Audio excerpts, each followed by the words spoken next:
या कलेतून चांगलंच होईल ही गणपती बाप्पाची प्रार्थना आहे। या कलाकारांना आलेली बक्षिसं नंतर वितरित करण्यात येतील। इतर ज्या कलाकारांना बक्षीस आले ती फक्त जाहीर करतोय। बक्षिसं प्रामुख्याने 2 कलाकारांसाठी आली ती म्हणजे आता ज्यांची कला आपण पाहिला ते दिगसगावचे दोन्ही बाल कलाकार नारद आणि रावण आणि रक्तासूर अशा वेगळी भूमिकेतून जे कलाकारांनी सम्यक राजेंद्र गायकवाड आणि कुणाल विठ्ठल पवार या कलाकारांसाठी आलेली बक्षिसं मी जाहीर करतो। ज्यांनी बक्षीस दिली त्यांचं कोणाचं समजा नाव चुकून जर का राहिलं असेल तर त्यांनी इथं येऊन मला सूचित करावं म्हणजे झालं। सन्माननीय संजय परब राहणार हिरो यांच्याकडून या दोघांसाठी प्रत्येकी 100 रुपयाचे पारितोषिक आलेले आहे। त्याचप्रमाणे महेश धुरी ते गुणा तालुक्याचे कलाकार यांचे सर्व कलाकार स्पर्धक म्हणून या ठिकाणी उपस्थित राहिले।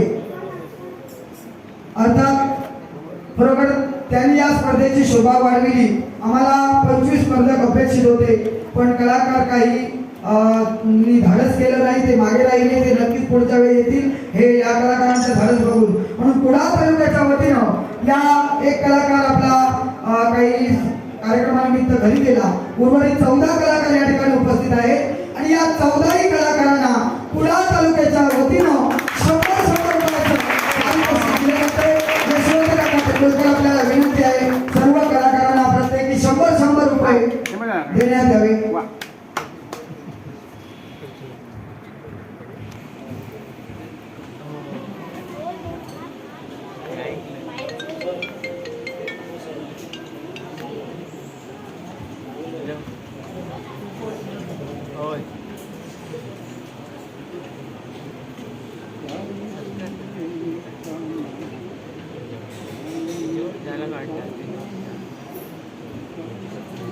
हा गौरव करीत असताना खरंच आम्हाला अभिमान वाटतो। आमचे गुरुजी यशवंत काका या स्पर्धेबद्दल आपलं मनोगत व्यक्त करतायत। सर्वांनी शांत चित्ताने ऐकून घ्या।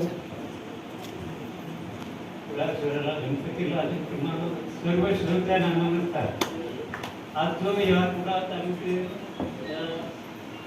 ही स्पर्धा भरवली आणि या आमच्या तरुण नवयुवकांनी लोकराजा सुधीर कलिंग महोत्सव म्हणून आज 3 वर्ष ते स्पर्धा भरवीत आहे, ते 4थं वर्ष आहे।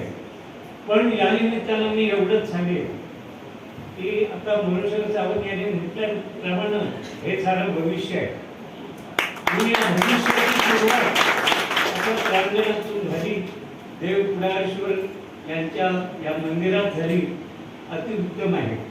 सांगावंसं एवढंच वाटतं की आमच्या मागं किंबहुना आमच्यापर्यंत अशा तऱ्हेचे प्रयोग झाले नव्हते, पण बाल कलाकारांना प्रोत्साहित करून त्यांना एक नवीन दिशा दाखवण्याचं कार्य या बहुउद्देश मंडळानं केलं।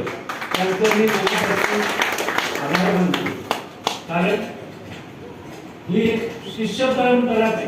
ही एक शिष्य परंपरा दशावतार चालू केली आहे, त्याचं ते एक स्वरूप आहे असं मी मानतो। आणि प्रेक्षक वर्गाने पालक वर्गाने याला उदंड प्रतिसाद दिला, याच्याबद्दल त्यांचेही मी आभार मानतो।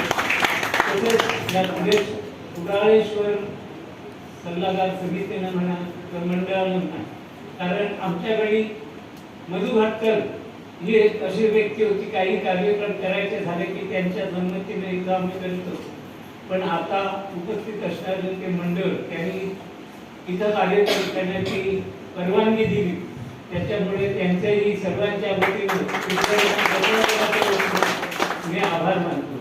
आणि या बाल कलाकारांना भविष्यात सुयश चिंतितो आणि त्यानंतर परीक्षकांचं मनोगत तुम्हाला सर्व कलाकारांना ऐकायचं आहे, सर्व पालक वर्गांना ऐकायचं आहे। सर्वांच्या वतीनं ओमप्रकाश चव्हाण सर आपण मनोगत व्यक्त करणार आहात, पण तत्पूर्वी मनोगत व्यक्त करण्यापूर्वी एक सन्मान करतोय आम्ही, कारण सांगू इच्छितो की संध्याकाळच्या सत्रात जो कार्यक्रम आहे या कार्यक्रमात जामवंती सरोवरे नाटक आहे रामभक्त जामवंत, त्यात ओमप्रकाश चव्हाण सर भूमिकेसाठी आहेत रेवती या भूमिकेतून। तसेच दत्तप्रसाद शेणई सर खास करून नाट्यप्रयोगाच्या वेळी उपस्थित असणार, त्यावेळी त्यांचा जो सन्मान आहे तो सन्मान आम्ही त्यावेळी इतर सर्व सन्मानाच्या वेळी करणार आहोत. पण तिसरे परीक्षक म्हणून तुम्हाला सांगण्यासाठी वाटतं की पप्पू नांदोसकर हे नाव होतं, पण काही कारणांमुळे पप्पू नांदोसकर येऊ शकले नाही. आता तिसऱ्या परिपत्रक तयार झालेलं आहे, गुणपत्रक तयार झालेलं आहे.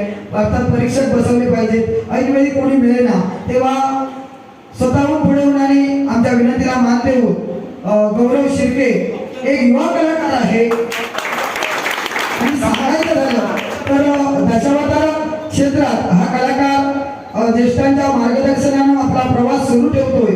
पण दशावतार आपला फक्त प्रवास रंगमंचावरील कलेपुरता नव्हे, तर आपल्या दशावताराला वेगवेगळ्या ठिकाणाहून चांगला दर्जा प्राप्त व्हावा, चांगलं महत्त्व यावं म्हणून अभ्यास पूर्ण होऊन अगदी अनेक संस्थांच्या गाठीभेटी घेऊन हा युवक आपला पुढाकार चालू ठेवतोय. आणि याचं ताजं उदाहरण, अलीकडचं उदाहरण म्हणजे तुम्हाला माहित आहे, तुमच्या दशावताराच्या रंगपटावर अनेक ठिकाणी युनिव्हर्सिटीवरून मुलं येतात, ती फोटो मारतात आणि सांगतात आम्ही अभ्यास करायला आलो. तो अभ्यास त्यांच्या संस्थांसाठी PhD साठी महत्त्वाचा असतो, पण त्यांच्या संस्थांचा लाभ आपल्या कलेसाठी आणि आपल्या कलाकारासाठी होणं हे उद्दिष्ट असतं, हे आपल्याला माहीत नसतं. पण अलीकडचे तरुण कलाकार यांना आम्ही मार्गदर्शन करत असतो की असे काही कलाकार युनिव्हर्सिटीवरून आले तर त्यांच्याकडे सर्व जाणून घ्या डिटेल, आणि आपल्या कलेला त्याचा काहीतरी दर्जा चांगला मिळाला पाहिजे यासाठी धडपड ठेवा, नुसते फोटो देऊ नका. आणि असं असताना गौरव शिर्के या कलाकारानं त्याचा अभ्यास केला आणि त्याचं श्रेय म्हणून अलीकडेच ऑक्सफोर्ड विश्वविद्यालय युनिव्हर्सिटी ऑफ UK यांच्या माध्यमातून या दशावतार कलेचा अभ्यास करत असताना दशावतार कलेला डॉक्टरेट या पदवीनं सन्मानित केलं. आणि ते एका युवा कलाकाराला म्हणजे सन्माननीय कुमार गौरव अजय शिर्के या कलाकाराला, आणि हा आपल्या दशावतार कलेसाठी सन्मान आहे. परीक्षक म्हणून आपण काम पाहिला ज्येष्ठांच्या सहमतीनं, हा आमच्यासाठी खूप अभिमान आहे. आणि म्हणून कुडाळ तालुक्याच्या वतीनं या आपल्या डॉक्टरेट पदवीसाठी आणि आपण उपस्थित राहिला यासाठी आपला छोटासा सन्मान होतोय.